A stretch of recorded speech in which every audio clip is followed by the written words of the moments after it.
Lantas bagaimana hasil evaluasi STRP di DKI Jakarta ini pemirsa dan berapa besar angka penyebaran COVID-19 bisa ditekan selama PPKM darurat ini telah diterapkan? Saat ini kami sudah bergabung seperti yang saya sampaikan, kami akan berbincang dengan Gubernur DKI Jakarta Pak Anies Baswedan. Selamat petang Pak Anies. Selamat sore, Ya. Tifa.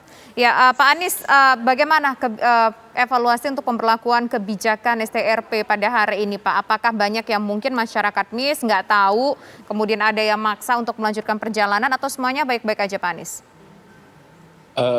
Begini, kalau bicara tentang di lapangan, pasti banyak yang juga belum menyiapkan suratnya, kemudian belum tahu informasinya. Jadi sambil kita melakukan edukasi kepada publik bahwa kita sekarang menerapkan STRP dan minta kepada masyarakat untuk sesegera mungkin mereka yang bekerja di sektor esensial dan kritikal untuk memanfaatkan fasilitas pendaftaran online dan insya Allah diproses kurang dari 5 jam.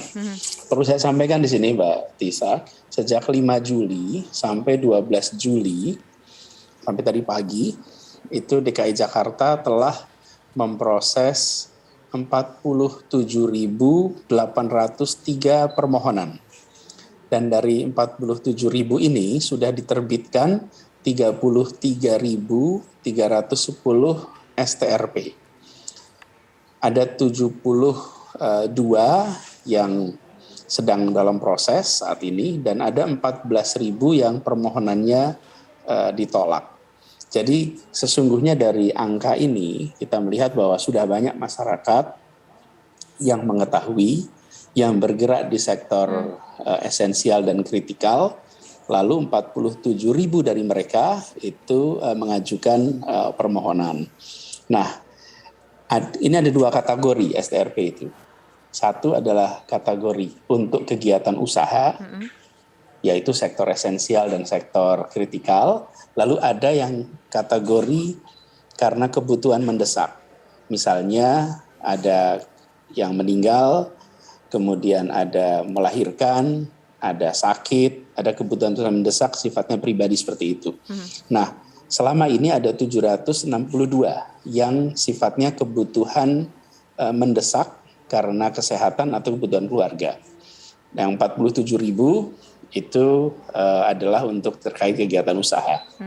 Nah, tapi saya perlu garis bawahi, Mbak Tisa, bahwa ini itu bukan semata-mata soal mengatur sektor.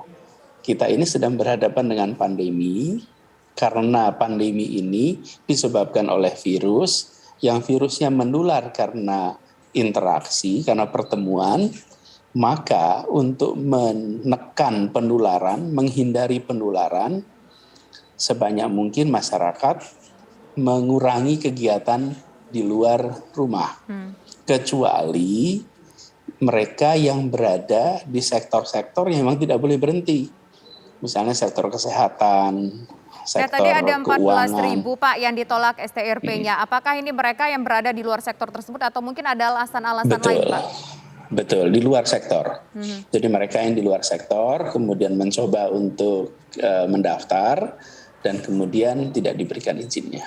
Siapa Pak sebetulnya harus memiliki STRP terkait apakah memang dengan sektor esensial dan kritikal saja dan apakah mungkin ada pengecualian Pak untuk mereka ingin mendapatkan STRP ini Pak? Ya, ada sebetulnya. Kalau pengecualian adalah mereka yang bekerja di pemerintahan itu akan dikecualikan.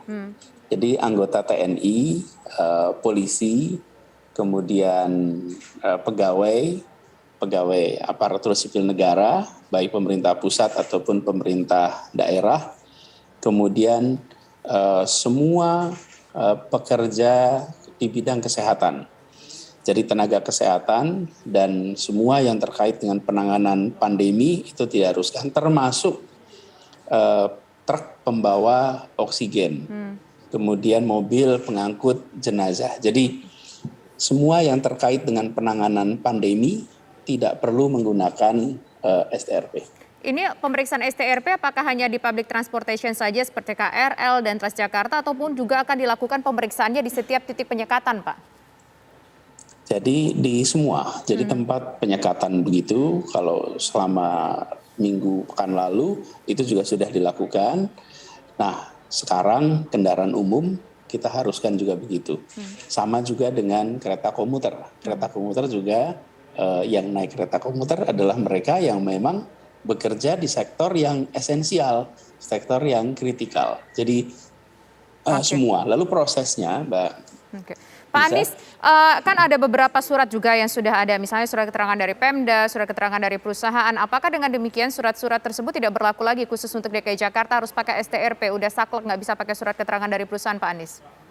Betul, harus dimasukkan ke dalam STRP. Oke. Demikian juga yang sudah memiliki izin operasional dari Kementerian Perindustrian di dalam rapat koordinasi dengan Menteri Perindustrian, dengan beberapa pimpinan juga kami sampaikan bahwa perusahaannya mendapatkan izin dari kementerian untuk beroperasi.